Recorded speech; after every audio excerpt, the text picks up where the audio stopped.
દાહોદ જિલ્લા પ્રાયોજના અધિકારી લોધા સાહેબે અમને આપેલી માહિતી છે.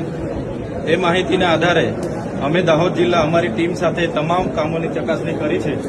ત્યારે 102 કરોડનો ભ્રષ્ટાચાર જે એસપીએલ ડિસ્ટ્રિક્ટ માટે આવે છે, જે સ્પેશિયલ સેન્ટ્રલ આસિસ્ટન્ટ અંતર્ગત 102 કરોડ રૂપિયા દાહોદ જિલ્લાને મળ્યા.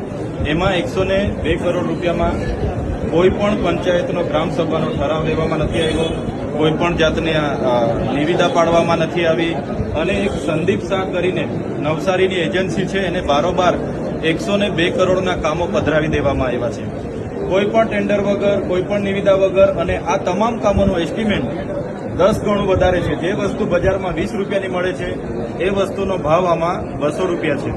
તેવી જ રીતે જે બંધારણની 275 કલમ અંતર્ગત જે 12 કરોડ રૂપિયા દાહોદ જિલ્લાના હતા, તે 12 કરોડ રૂપિયાના દાહોદ જિલ્લા આદર્શ નિવાસી શાળા અને એકલવ્ય મોડલ શાળામાં રિનોવેશન માટે ખર્ચો કરવામાં આવ્યો છે.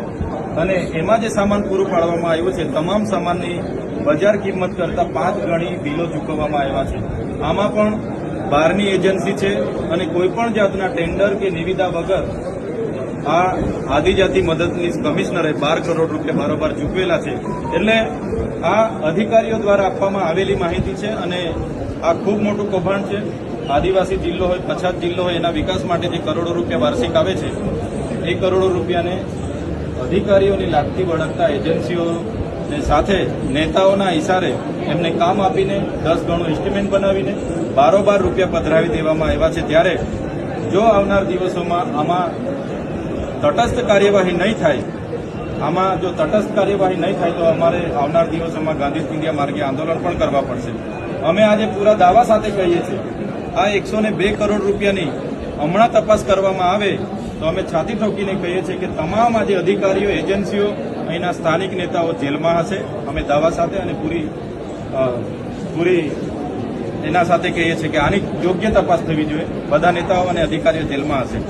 લોકોના પ્રશ્ન છે, આદિવાસી સમાજના બજેટના પૈસા છે, છતાંય અહીંના જેટલા પણ આદિવાસી સમાજના નેતાઓ છે, આ નેતાઓ જ આદિવાસી સમાજનું શોષણ કરી રહ્યા છે, એવું અમે સ્પષ્ટ આપના માધ્યમથી કહેવા માંગીએ છીએ.